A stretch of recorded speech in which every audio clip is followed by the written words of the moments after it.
Aujourd'hui, on va parler des milieux offensifs. Vous voyez, même si vous n'êtes pas milieu offensif, vous pouvez rester sur la vidéo du début jusqu'à la fin parce que vous ne savez pas ce qui peut arriver demain. Demain, on peut vous changer de poste. C'est pourquoi quand je fais les vidéos post par post, restez sur la vidéo du début jusqu'à la fin.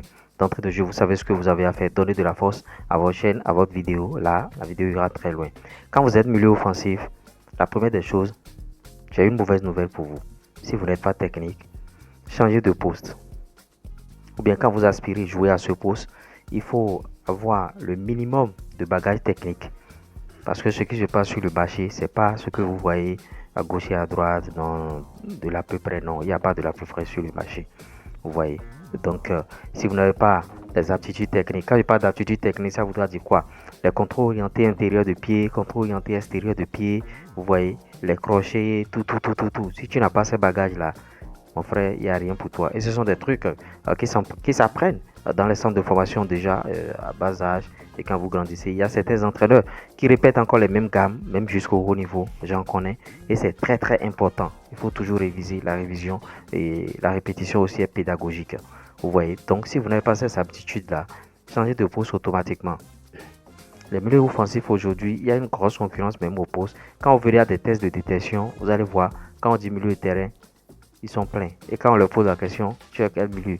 Milieu offensif. Tu joues quel milieu? Milieu offensif. Tu joues quel milieu? Milieu offensif. Et on veut la crème des crèmes. Celui qui peut tout faire, celui qui a le niveau, au fait. Donc, si vous n'avez pas le minimum de niveau, il vous sera très difficile de percer à ce poste-là. Vous voyez, maintenant, les 30 derniers mètres, quand vous êtes un milieu offensif, c'est vous qui allez donner la dernière passe. La dernière passe, c'est vous. C'est-à-dire, tout le monde vous attend. L'attaquant aussi vous attend pour pouvoir marquer. Si l'attaquant ne marque pas, il va dire ah, c'est parce que je ne trouve pas assez de ballons. Ah, c'est parce que on ne m'envoie pas beaucoup de ballons. C'est parce que les bleus de terrain ne jouent pas avec moi et on va t'accuser. Et le milieu offensif, c'est souvent celui qui joue juste derrière l'attaquant ou bien un peu devant le milieu défensif. Vous voyez, ce sont un peu les organisateurs, les maestros. C'est celui qui orchestre tout le système. C'est-à-dire, il est au cœur du système. Donc, les entraîneurs ne mettent pas là n'importe qui. Maintenant, le milieu offensif aujourd'hui, il n'a pas besoin d'être trop physique, d'aller au duel, d'avoir quoi. Souvent, ce sont des gens, ils n'aiment pas aller au contact, aller au combat. Mais moi, je vous exhorte ici à ajouter cela à votre bagage déjà technique pour que vous puissiez faire la différence au moment opportun quand on va vous comparer sur le marché de transfert, quand on va vous comparer sur le tatami. Vous voyez, donc c'est des gars souvent gabarit frêle, mais qui a une grosse palette technique. Le gars, même dos au but, il sait déjà là où il va donner la passe. Même quand il ne regarde pas son adversaire, il sait là où il va donner la passe. Donc ce sont ces gens de milieu de terrain là qu'on veut. On ne veut pas les gens qui seront en train de dormir sur le terrain ou bien les gens qui vont ralentir le jeu.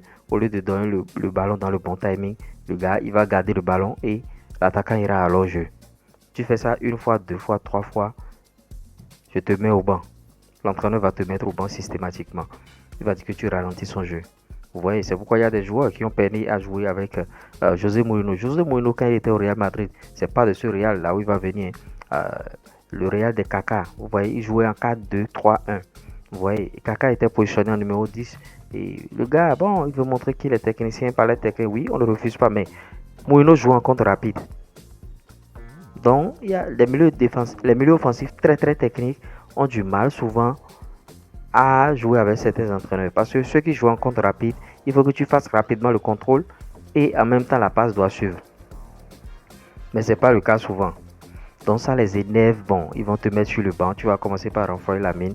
Ah, le coach est contre moi, le coach est ci, le coach est ça, le coach est ci. Maintenant, pour acquérir ces connaissances-là, il y a des exercices qu'il faut faire. Tu peux même travailler seul avec le mur.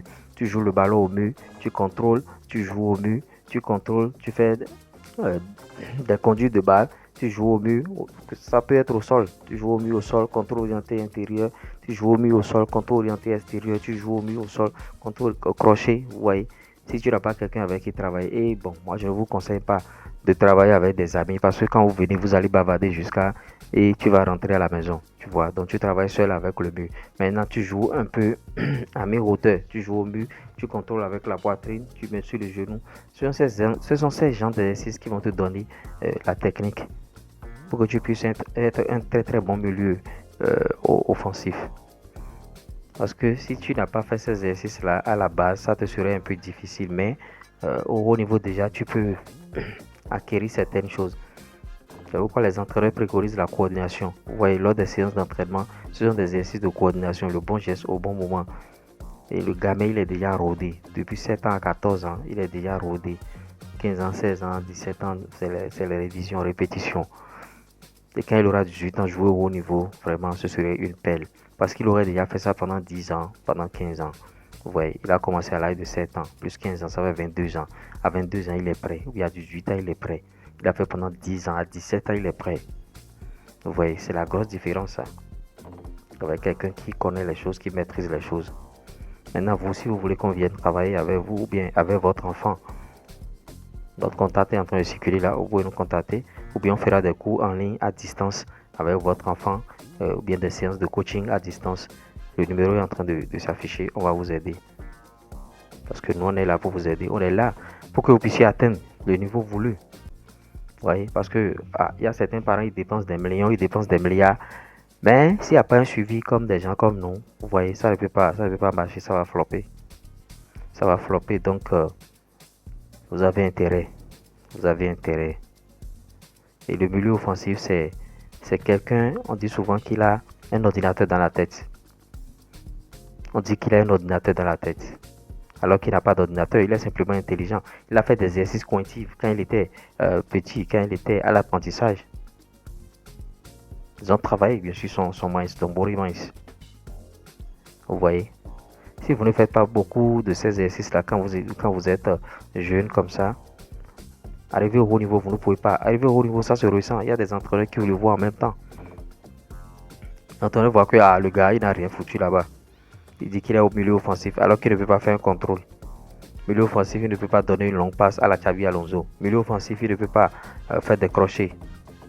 Milieu offensif, il ne peut pas donner des dernières passes. Il attend que l'attaquant aille à leur jeu avant de lui envoyer un ballon.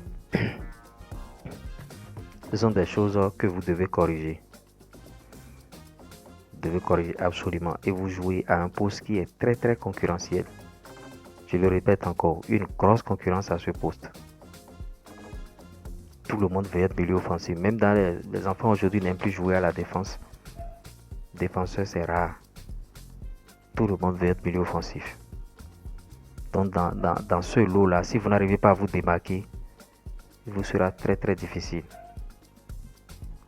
d'arriver au haut niveau. Je ne dis pas ça pour vous faire peur, mais c'est un poste vraiment vraiment délicat. Et c'est là que vous prenez aussi beaucoup de coups parce que vous allez rencontrer des milieux défensifs de l'équipe adverse qui ne vont pas badiner avec vous, qui ne vont pas vous faire du cadeau,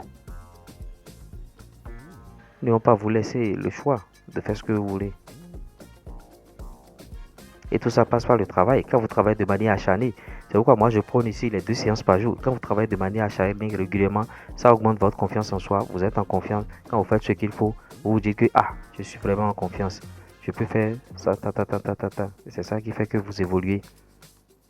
Des fois, quand vous ne faites pas ce que vous devez faire, vous manquez de confiance. Et quand vous manquez de confiance, ça peut freiner vos résultats. Ce que je ne vous souhaite pas. Parce qu'on est là pour vous amener au haut niveau. On est là pour le résultat. Vous voyez. Moi, j'ai digitalisé le métier de coaching. Vous voyez. J'ai cessé les coachings physiques où il faut aller placer plot. Si ce n'est pas coaching personnel à la maison, non. Il faut aller placer plot dans un club, faire truc là. Si c'est pas mon club, même mon centre, non. Vous voyez. Parce que c'est chiant. Et encore sur le tropique, c'est pas bien payé. Alors que quand les coachings personnels, c'est pas mal. Dans la vie, il faut faire des choix. Et le choix que vous devez faire jusque-là, si tu n'étais pas encore abonné à la chaîne, c'est de t'abonner maintenant parce que tu auras des vidéos de manière quotidienne. Et aussi partage les vidéos avec tes amis. Même si tu n'es pas milieu offensif, regarde les vidéos. Si on tombe sur un poste là, regarde. Parce que demain, ton entraîneur peut te convertir à ce poste là. Il ne faut pas commencer par renflouer la mine ou bien refuser. Dire tu ne joues pas à ce poste là, tu ne joues pas à ce poste là, tu ne joues pas à ce poste. Non. Le milieu offensif, c'est un peu ça, ce que vous devez savoir sur le poste. Vous voyez, on va revenir sur d'autres posts. On va revenir sur d'autres vidéos et tout ça là. J'ai à cœur de vous faire 2 vidéos par jour. Priez pour moi pour que je puisse les faire. Priez pour moi pour que je puisse avoir la force de vous donner ces 2 vidéos par jour. Parce que c'est très important pour votre développement, pour votre croissance. J'espère que vous avez aimé. J'espère que, bon, en tout cas, vous avez compris le message de ce matin concernant les milieux offensifs et vous allez l'appliquer. Ciao.